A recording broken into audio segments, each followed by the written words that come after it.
खबर आपको बता दें कि एक बार फिर से सीज फायर का उल्लंघन किया गया है पाकिस्तान की ओर से। ये 7वां दिन है जब सीज फायर का उल्लंघन किया है पाकिस्तान ने। कुपवाड़ा, अखनूर, उरी सेक्टर में ये सीज फायर का उल्लंघन हुआ है। ये तमाम एलओसी के इलाके हैं और कोशिश ये भी हो सकती है, आशंका ये जताई जा रही है कि सीज फायर के उल्लंघन की आड़ में कहीं आतंकियों की घुसपैठ तो नहीं कराना चाहता है आतंकिस्तान पाकिस्तान, और इसीलिए ये सीज फायर का इस्तेमाल किया जा रहा है। क्योंकि 7वां दिन है और इससे पहले भी कई बार देखा गया कि सीज फायर का आड़ ली जाती है, आतंकियों को अंदर घुसाने की कोशिश होती है। हालांकि हमारी सेना ने मुंह तोड़ जवाब दिया है और पाकिस्तानी पोर्ट्स को निशाना बनाया गया है, मुंह तोड़ जवाब दिया जा रहा है, सीमा पर तनाव बना हुआ है। लेकिन भारतीय जवान पूरी मुस्तैदी से तैनात हैं और किसी भी हालात से निपटने के लिए तैयार है। लेकिन ये बड़ी खबर है, जहां एक तरफ दोनों मुल्क तैयारी कर रहे हैं, भारत ने पूरी तैयारी कर ली है, पाकिस्तान डरा हुआ है कि कहीं युद्ध ना हो जाए, इसीलिए अब दूसरों के रास्ते पे भी जाने लगा है, दूसरों के दर पर जाकर बैठने लगा है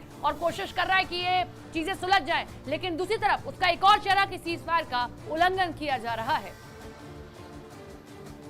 और भारत के तेवर देखकर पाकिस्तान में कोहराम मच गया है। पाकिस्तान से परमाणु बम की धमकी दी जा रही है। शहबाज शरीफ के मंत्री बता रहे हैं कि उनकी मिसाइल सजाने के लिए नहीं रखी गई है।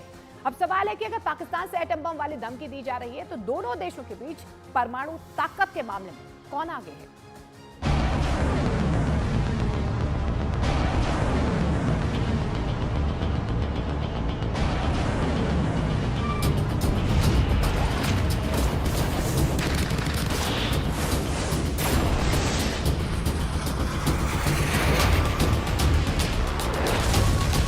अरब सागर में भारत की सबसे खतरनाक क्रूज मिसाइल ब्रह्मोस लॉन्च की जाती है।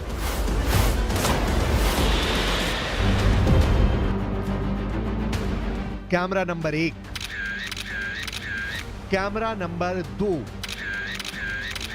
और फिर दूर से कैमरा नंबर 3। अरब सागर में सुपरसोनिक क्रूज मिसाइल ब्रह्मोस को दाग कर पाकिस्तान को मैसेज दे दिया गया है। मैसेज इस बात का कि युद्ध लड़ने के लिए भारत की फौज हमेशा तैयार है।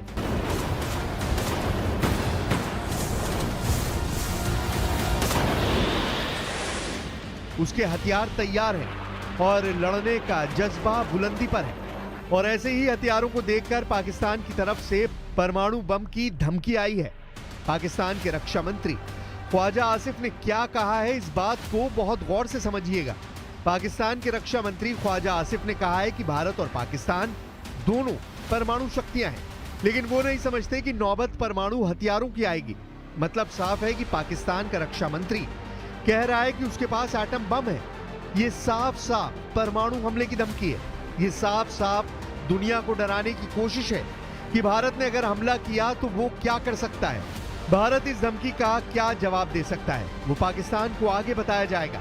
लेकिन जो बात पाकिस्तान के रक्षा मंत्री ख्वाजा आसिफ ने कही, शहबाज के एक और मंत्री ने उससे 10 कदम आगे बढ़ने की कोशिश की है। पाकिस्तान के रेल मंत्री हनीफ अब्बासी ने कहा है कि उनकी गौरी, शाहीन और गजनवी मिसाइल के साथ 130 परमाणु बम भारत के लिए ही रखे हुए हैं। यानी शहबाज शरीफ के कैबिनेट में भारत को परमाणु बम की धमकी देने की होड़ लग चुकी है। सवाल है कि आखिर शहबाज शरीफ जो बात खुद सीधे नहीं बोल पा रहे, वो अपने मंत्रियों से क्यों बुलवा रहे हैं? इसमें कोई शक नहीं कि सेनाएं तैयार हैं, हथियार भी तैयार हैं। हमला कैसे होगा और किस वक्त होगा, ये फैसला भारत करेगा। पाकिस्तान की परमाणु धमकी को देखने के बाद अब आपको एटम बम वाले समीकरण दिखाते हैं, क्योंकि पहलगाम में हुए आतंकी हमले के बाद अब पाकिस्तान से एटम बम वाली धमकी भी शुरू हो चुकी है। FAS यानी फेडरेशन ऑफ अमेरिका साइंटिस्ट की रिपोर्ट है कि भारत के पास 180 परमाणु बम है, जबकि पाकिस्तान के पास 170 एटम बम है। यानी ये रिपोर्ट बताती है कि भारत के पास पाकिस्तान से ज्यादा परमाणु बम है। दूसरी रिपोर्ट SIPRI यानी Stockholm international peace research institute की है। इसके मुताबिक भारत के पास 172 और पाकिस्तान के पास 170 एटम बम है। अब इस चार्ट को देखकर पाकिस्तान के हौसले बुलंद हो जाते हैं और यही बम हैं जिनकी वजह से शहबाज के कैबिनेट और पाकिस्तान के बाकी नेताओं के परमाणु ख्वाबों को पंख लग जाते हैं। लेकिन पाकिस्तान को क्या जवाब मिलेगा, इसका काउंटर अटैक भी फौरन होता है। पहले 1974 और फिर 1998 में परमाणु टेस्ट करके भारत खुद को एक बड़ी परमाणु ताकत के रूप में 27 साल पहले ही कायम कर चुका है। और भारत के पास परमाणु बम लॉन्च करने वाले वो जराए हैं जो पाकिस्तान के पास नहीं है।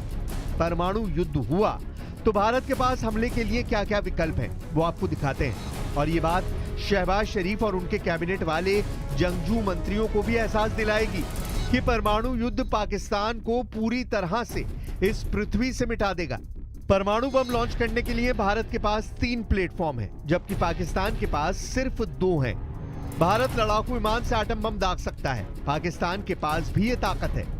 भारत जमीन पर मौजूद मिसाइल से भी एटम बम लॉन्च कर सकता है, पाकिस्तान के पास भी ये पावर है। लेकिन तीसरी और निर्णायक प्लेटफॉर्म परमाणु पनडुब्बी है, जो भारत के पास है और पाकिस्तान के पास नहीं है।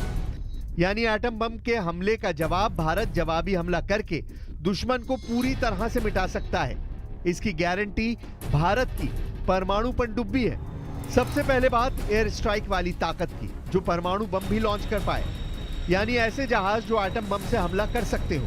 भारत और पाकिस्तान दोनों के पास ऐसे जहाज हैं जो एटम बम से लैस किए जा सकते हैं और उनसे परमाणु बम दागा जा सकता है।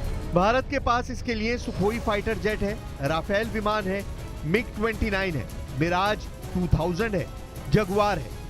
जबकि पाकिस्तान के पास F-16 है, J-10 है, मिराज 5 और मिराज 3 है। ये चार्ट बताता है कि दोनों देशों के पास परमाणु बम की डिलीवरी करने वाली एयर पावर है, जो एटम बम वाली स्ट्राइक अंजाम दे सकते हैं।